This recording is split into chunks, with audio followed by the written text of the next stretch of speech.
오늘 말씀 열왕기상 19장 3절부터 8절 말씀까지, 열왕기상 19장 3절부터 8절 말씀까지 저와 여러분이 한 절씩 번갈아 가면서 교독하고 마지막 절 같이 읽겠습니다. 제가 먼저 읽겠습니다. 그가 이 형편을 보고 일어나 자기의 생명을 위해 도망하여 유다에 속한 브엘세바에 이르러 자기의 사환을 그곳에 머물게 하고, 자기 자신은 광야로 들어가 하룻길쯤 가서 한 로뎀나무 아래에 앉아서 자기가 죽기를 원하여 이르되, 여호와여 넉넉하오니 지금 내 생명을 거두시옵소서. 나는 내 조상들보다 낫지 못하나이다 하고 로뎀나무 아래에 누워 자더니 천사가 그를 어루만지며 그에게 이르되 일어나서 먹으라 하는지라. 본즉 머리맡에 숯불에 구운 떡과 한 병 물이 있더라. 이에 먹고 마시고 다시 누웠더니 여호와의 천사가 또다시 와서 어루만지며 이르되 일어나 먹으라, 내가 갈 길을 다 가지 못할까 하노라 하는지라. 다같이 이에 일어나 먹고 마시고 그 음식물의 힘을 의지하여 40주 40야를 가서 하나님의 산 호렙에 이르니라. 아멘. 예, 말씀의 제목을 우리 다 같이 한번 읽어보시겠습니다. 자, 시작. 먹고 마시고 가서 이르니라. 예, 먹고 마시고 가서 이르니라 라는 제목으로 하나님 말씀 전하도록 하겠습니다. 원래는 진도를 좀 더 이렇게 나가서 그 이후의 말씀을 뛰어넘으려고 그랬었는데 저의 시선을 사로잡은 구절들이 있어서 그 부분을 그냥 지나치면 후회할 것 같아서 오늘 말씀을 준비를 했습니다. 유념해 주시기 바랍니다. 자, 엘리야는 아합과 이세벨의 협박에 겁을 집어먹고 유다에 속한 광야 깊은 곳으로 달아났으며 낙심과 절망에 사로잡혀 완전히 힘을 잃은 그의 마음은 급기야 자포자기에 빠져 죽기를 간구하는 데까지 이릅니다. 그러니까 엘리야는 저 스스로 아합과 이세벨의 굴복을 위해 최선을 다해 헌신했다고 생각했으나 그 목표와 간절한 소원을 거절하고 파기하실 뿐만 아니라 더는 이용 가치가 없어서 자신을 버렸다고 여겼던 까닭에 다 끝났습니다, 그냥 죽여주십시오 하고 하나님께 호소하기에 이릅니다. 이처럼 엘리야는 도무지 솟아날 구멍이 보이지 않는 처지에 놓여 살아갈 의지조차 상실한 채 죽기만 바랬던 것이죠. 그러나 엘리야의 행보를 내내 주시하고 계셨을 뿐만 아니라 지금까지 늘 함께 하셨던 하나님은 정작 그를 포기하지 않으십니다. 그는 자기 스스로를 포기했는데 하나님은 그를 포기하지 않으셨던 것이죠. 놀라운 은혜란 이런 게 아니겠습니까? 나도 나를 포기했는데 하나님이 나를 포기하지 않으신다. 이것만큼 놀라운 은혜가 어디 있겠습니까? 게다가 하나님은 지켜보고 함께하는 정도에서 한 걸음 더 나아가시죠. 그래서 본문은 엘리야의 회복을 위해 일하시는 하나님을 보여줘요. 그렇다면 하나님은 어떻게 엘리야를 회복하고 치유하셨습니까? 이 말씀이 바로 지난 주일의 설교였어요. 하나님은 절망과 침체에 빠진 엘리야에게 천사를 보내주시는 기적을 또다시 베풀어 주셨지만 그 천사가 한 일은 뭐예요? 우리 같은 보통 사람도 얼마든지 할 수 있는 격려의 말과 친밀한 어루만짐과 음식물과 충분한 휴식을 통해 그의 회복을 도모하셨습니다.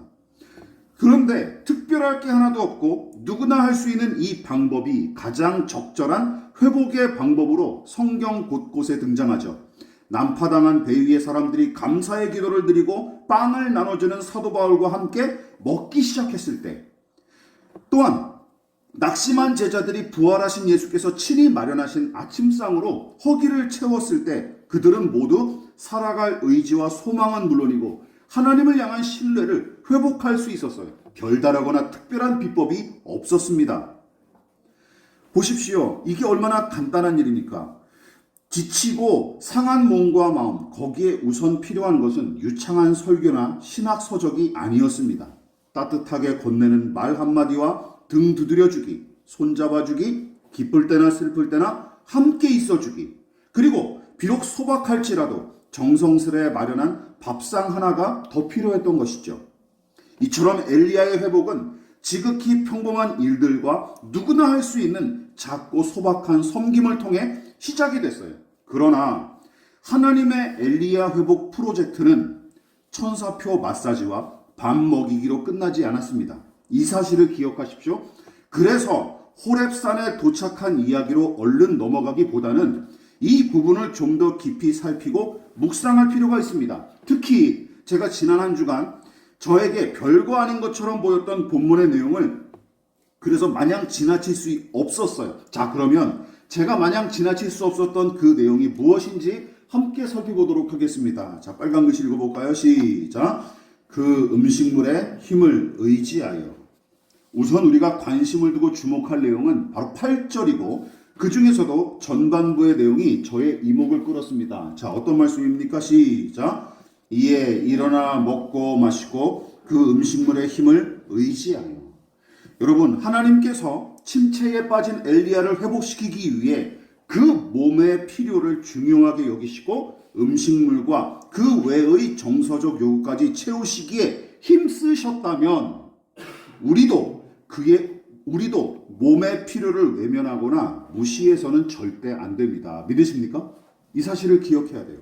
그런데 그동안 제가 왜 이 이야기를 언급하냐면 많은 목회자가 타락한 세상과 죄인의 생리를 초월하고 아우르는 복음의 진리를 제대로 선포하기는커녕 2000년 전에 교회를 어지럽혔던 영지주의자들의 이분법적 사고방식이 성경의 진리이자 복음인 것처럼 가르치기 일쑤였기 때문입니다.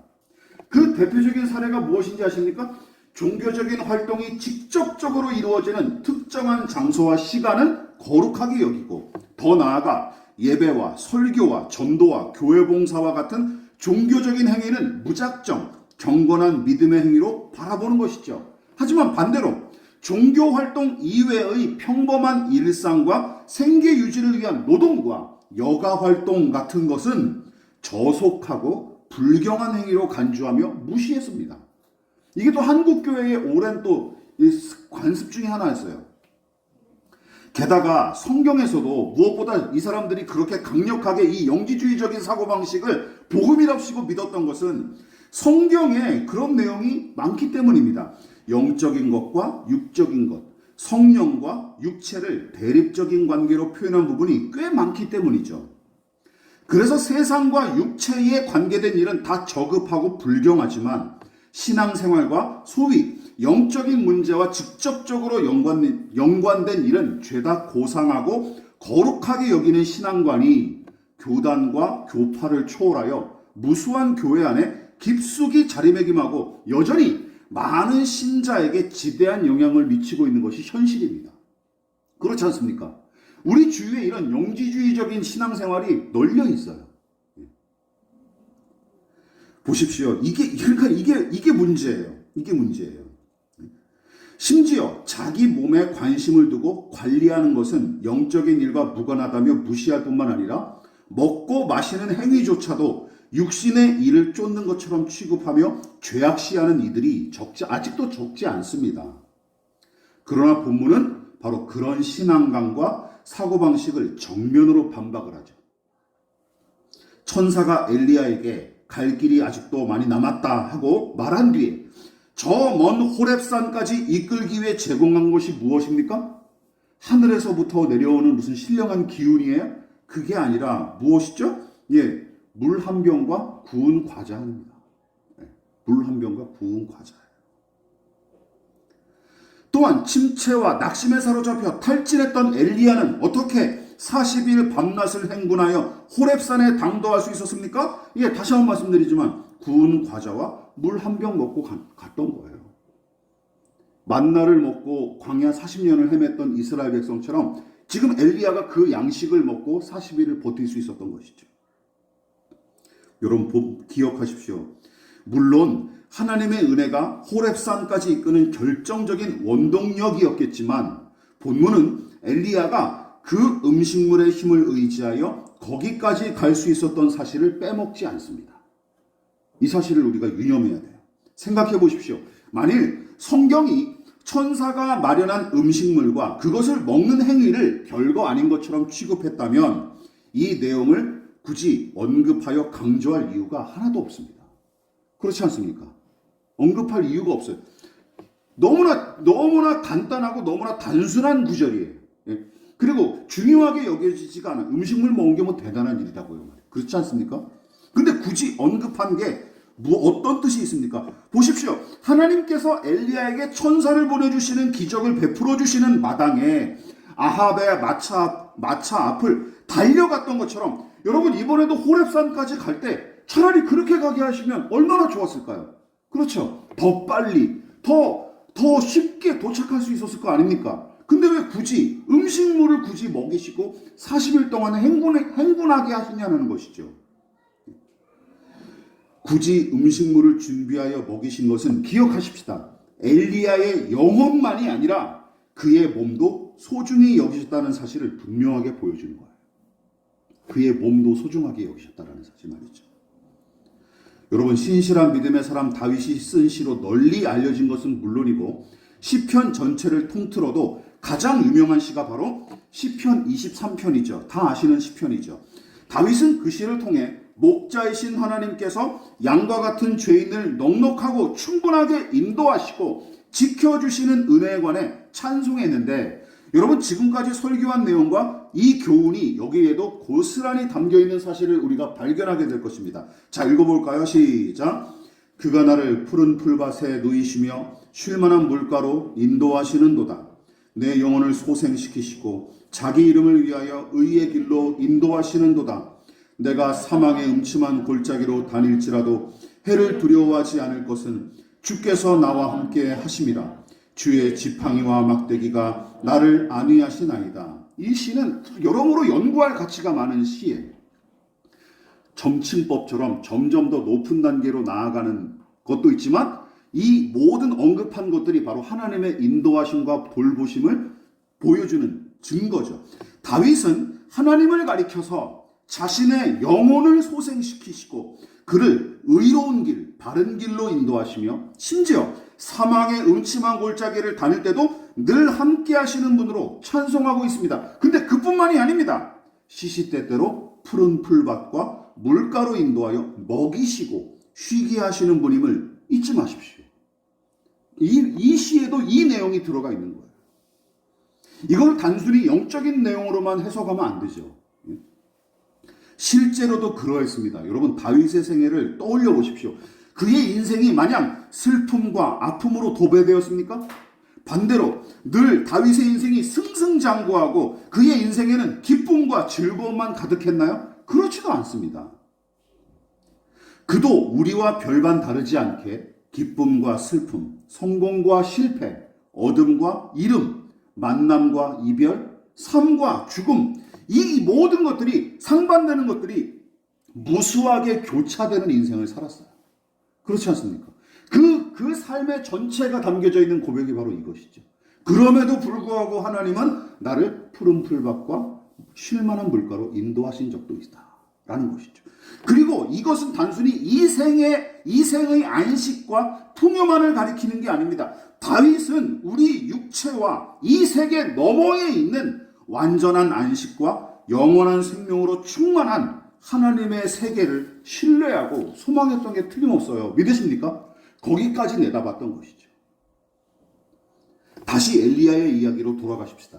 여러분 우리가 이 구절을 귀히 여기고 암송해야 마땅합니다. 이것도 암송해야 돼요. 그 음식물의 힘을 의지하여 호렙산에 이르니라. 간단하죠? 예? 그 음식물의 힘을 의지하여 호렙산에 이르니라. 간단하고 지극히 쉬운 구절이지만 여기에 담긴 의미와 가치는 다른 성경 구절 못지않게 중요하다고 생각합니다.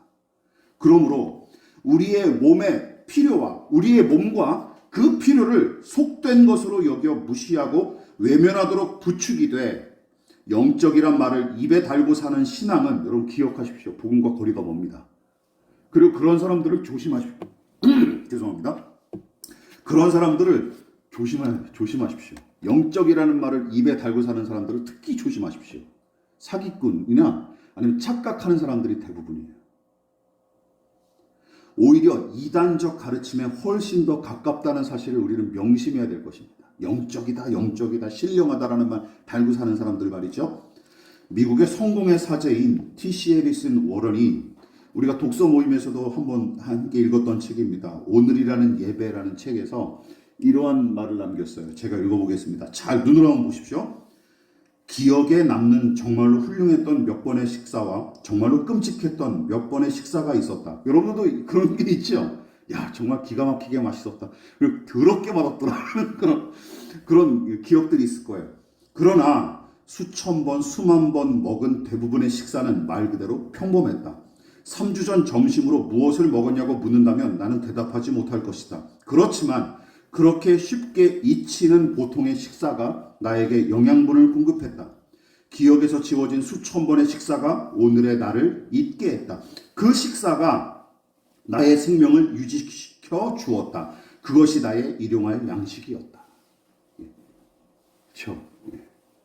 탈진했던 엘리야를 일으키고 호렙산까지 갈 수 있도록 힘을 주었던 것은 특별한 기적이나 성령의 능력이 아니라 그 음식물의 힘이었음을 명심하십시다.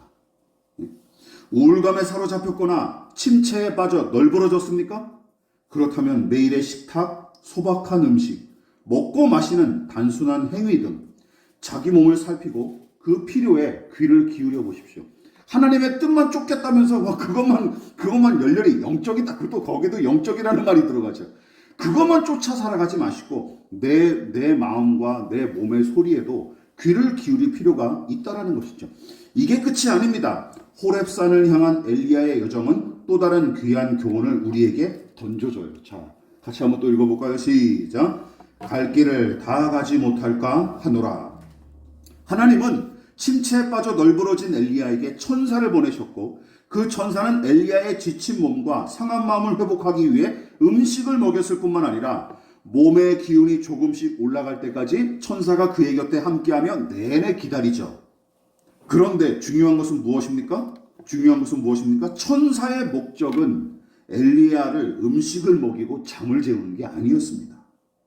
몸의 회복이 목적이었다면 기억하십시오. 차라리 의사나 재활치료사를 보냈어야 마땅하지 않습니까? 엘리야를 향한 하나님의 궁극적인 목적이 그의 회복과 치료였다면 천사를 보낼 필요가 없어요. 그렇지 않습니까? 그리고 엘리야의 이야기는 여기서 끝났어요. 엘리야가 이제 다 낫고 회복됐다. 끝. 이렇게 끝맺었어야 돼요. 그러나 하나님의 뜻은 거기가 아니었습니다. 여러분, 하나님의 뜻은 거기서 더 나아가죠. 7절을 같이 읽어보실까요? 시작. 여호와의 천사가 또다시 와서 어루만지며 이르되 일어나 먹으라. 내가 갈 길을 다 가지 못할까 하노라 하는지라. 천사가 그에게 나타나 음식을 먹이고 잠을 재운 이유는 무엇입니까? 그가 가야 할 곳이 있고 그곳까지 갈 힘을 회복하기 위해서였죠. 이게 더 큰 목적이고 더 큰 뜻이었습니다. 그곳이 바로 하나님의 산이라고 알려진 호렙산이었으며 엘리야가 누워있던 그곳에서 그곳까지는 꼬박 40일이 걸릴 만큼 기나긴 여정이었기에 천사가 말한 대로 그만한 체력과 기운이 필요했던 게 사실입니다. 여기서도 성경 전체를 관통하고 아우르는 영적인 원리를 우리는 하나 발견합니다. 기억하십시오. 우리 몸을 소중히 여기고 그 몸의 필요를 채우는 일이 중요한 일이지만 여러분, 건강한 몸을 만들고 욕구를 충족하며 살아가는 것이 우리 신앙의 목표입니까? 그건 아니지 않습니까? 엘리야가 건강하게 회복된 몸으로 행복하게 살아가는 것이 하나님의 목적이었을까요? 예, 많은 신자들이 그렇게 살아가고 또 신앙하고 기도하고 있죠. 그렇죠? 그러나 엘리야 한 사람의 인생을 보십시오. 만약 엘리야가 건강하게 회복된 몸으로 행복하게 살아가는 것이 하나님의 궁극적인 목적이었으면 열왕기상 엘리야의 이야기도 여기서 끝냈어야 된다니까요. 그런데 거기서 더 나아가죠. 그렇지 않습니다. 하나님은 당신이 작정하신 뜻을 이루기 위해 그에게 회복의 은혜를 베푸셨고 개인의 안위와 행복보다 하나님의 뜻에 순종하는 것이 믿음의 사람, 신자의 사명이자 책임인 것을 우리는 잊지 말아야 합니다. 기독교 신앙의 고상함과 탁월함, 그리고 이 믿음의 생명과 능력은 바로 여기서 비롯되고 발휘되는 거예요. 사도 바울이 이 사실을 강력하게 피력했습니다. 우리 자주 인용하는 말씀이죠. 로마서 12장 2절 시작. 너희는 이 세대를 본받지 말고 오직 마음을 새롭게 함으로 변화를 받아 하나님의 선하시고 기뻐하시고 온전하신 뜻이 무엇인지 분별하도록 하라. 성경은 하나님께서 개인과 공동체에 풍요와 건강과 번영을 허락하시는 경우를 종종 보여주는데 여러분 기억하십시오. 그 은혜와 혜택을 받은 데서 만족하거나 안주하면 예외 없이 징계와 심판이 따랐습니다. 예외 없는 역사적인 법칙이고 성경의 법칙이에요. 그래서 신실한 믿음의 사람들은 베푸신 은혜를 감사히 받고 하나님을 찬양했을 뿐만 아니라 어떤 처지에서든 하나님의 뜻이 어디에 있는지 분별하고 그 뜻에 따라 살아가기 위해 더더욱 힘썼던 것이 신실한 믿음의 사람들의 특징이에요. 공통점이고. 자주 언급했다시피 예수님이 겟세마네 동산에서 힘쓰고 해서 더욱 간절히 기도하셨을 때 하늘로부터 천사가 나타나 기도하시던 주님께 힘을 더하는 기적이 일어났어요. 그런데 예수님은 천사에게 받은 힘을 과시하거나 그 은혜를 누리는 것으로 만족하지 않으십니다. 오로지 아버지의 뜻대로 이루어지기를 바라며 더 힘써 기도하는데 그 받은 힘을 사용하시죠. 대단한 일이 아닐 수가 없습니다. 물론 엘리야와 예수님을 비교하기는 어렵습니다.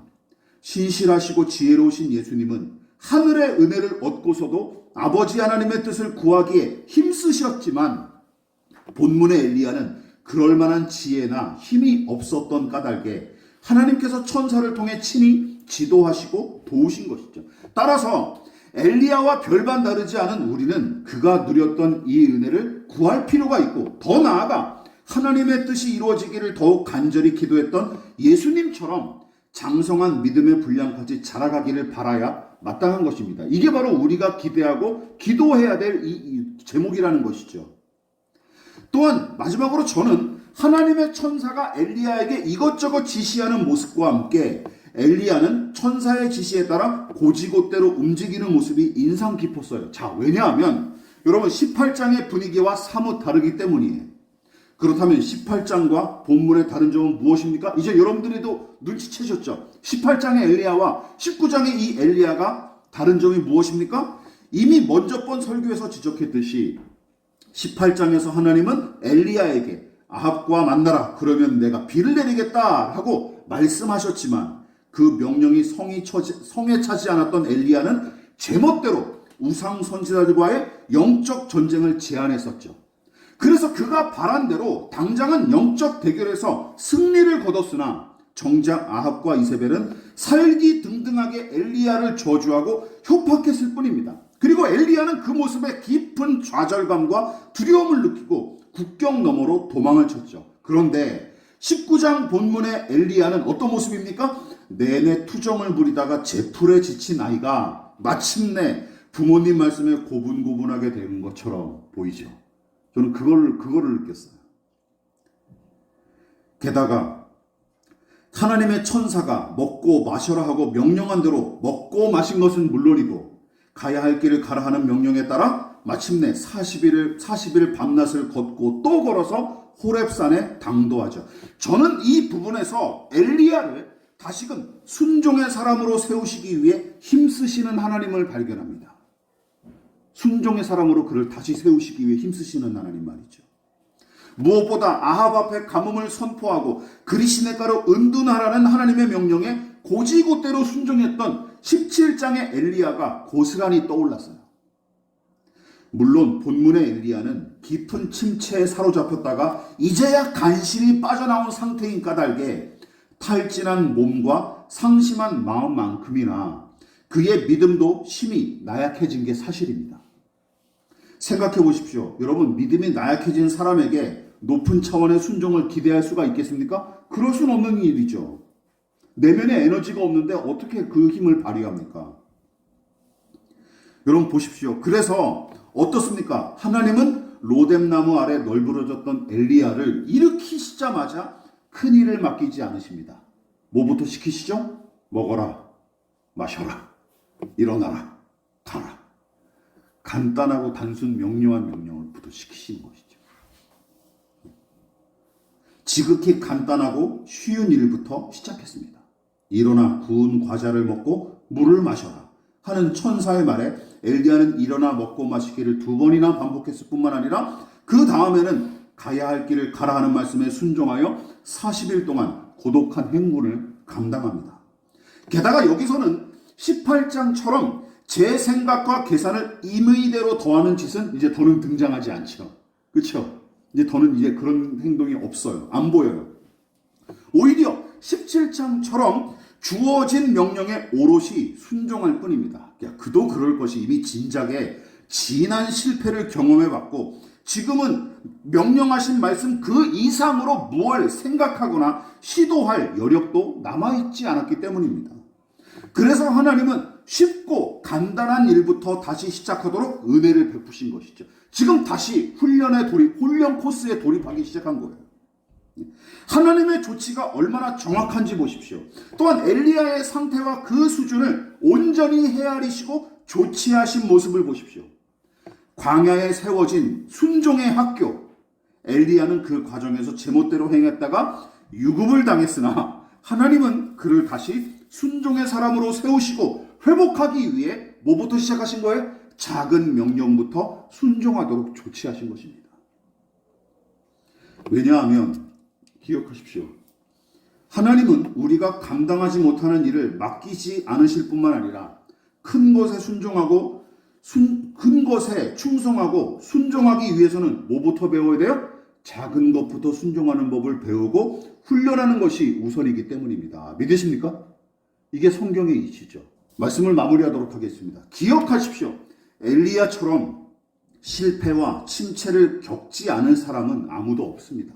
누구나 다 겪기 마련입니다. 제 아무리 경건하고 성령으로 충만할지라도 마찬가지죠. 당연합니다. 거듭난 믿음의 사람일지라도 여전히 불완전하고 미약하기 짝이 없는 존재이기 때문입니다. 성령 충만하다고 우리가 하나님이 됩니까? 아니지 않습니까? 그러므로 모든 것에 다 능통하고 통달한 것처럼 기고만장하면 절대 안 됩니다. 또한 얼른 회복하겠다며 조급할 필요도 없습니다. 왜요? 그래봤자 아무 소용이 없기 때문입니다. 그런 효과도 없어요.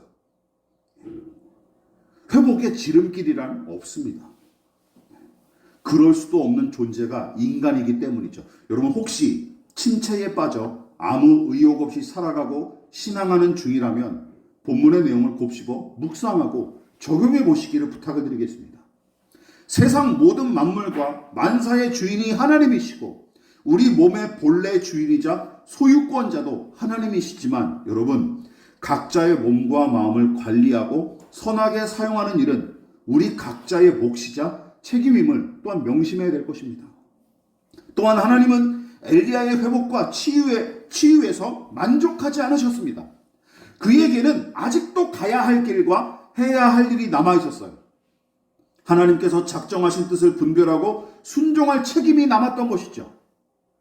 그래서 침체에 빠졌던 엘리야를 다시금 순종의 사람으로 세우시기 위해 단순하고 간단하게 순종할 수 있는 일부터 시작하십니다. 여러분 12살 소년 예수님이 원대한 하나님의 뜻을 헤아리고 순종하기 이전에 이미 육신의 부모인 요셉과 마리아를 공경하고 그들에게 순종하셨던 일을 떠올려 보십시오. 누가복음 2장에 나오죠. 이처럼 회복과 치유는 신자의 궁극적인 목표와 목적이 아닙니다.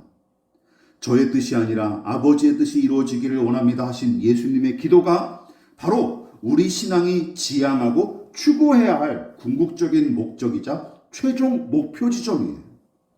침체와 절망에 사로잡혀 널브러졌다면 여러분 그 가난한 마음으로 하나님의 은혜와 도움을 구하십시오. 먹고 마십시오. 먹고 마시기를 바랍니다. 그리고 너무 힘들면 잠시 가던 걸음을 멈추고 앉아 쉬십시오. 괜찮습니다. 그리고 대단한 일만 바라보지 마십시오. 작은 것부터 시작하십시오. 작은 것부터. 그리고 성경과 성령을 통해 들려주시는 하나님의 말씀에 몸의 필요에만 귀를 기울이지 마시고 성경과 성령을 통해 들려주시는 하나님의 말씀에 귀를 기울이십시오. 반드시 일어서게 될 줄로 믿습니다. 믿으십니까? 이 은혜를 누리실 수 있기를 주님의 이름으로 부탁을 드리겠습니다. 지금은 우리를 위하여 십자가에 몸부려 피 흘려 돌아가신 예수 그리스도의 한량없으신 은혜와 하나님 아버지의 지극하신 사랑하심과 성령 하나님의 영원한 사귐이 우리 몸의 피로에 귀를 기울일 뿐만 아니라 하나님의 선하시고 기뻐하시고 온전하신 뜻이 무엇인지 더 힘써 분별하고자 겸손히 머리 숙인 사랑하는 성도들의 머리 위에 저들의 가정과 직장과 사업장과 학업과 장래 가운데 이 나라의 민족과 한국교회와 저 북녘의 동포들과 세계와 열방 가운데 지금부터 영원히 함께 하시기를 간절히 축원하옵나이다. 아멘.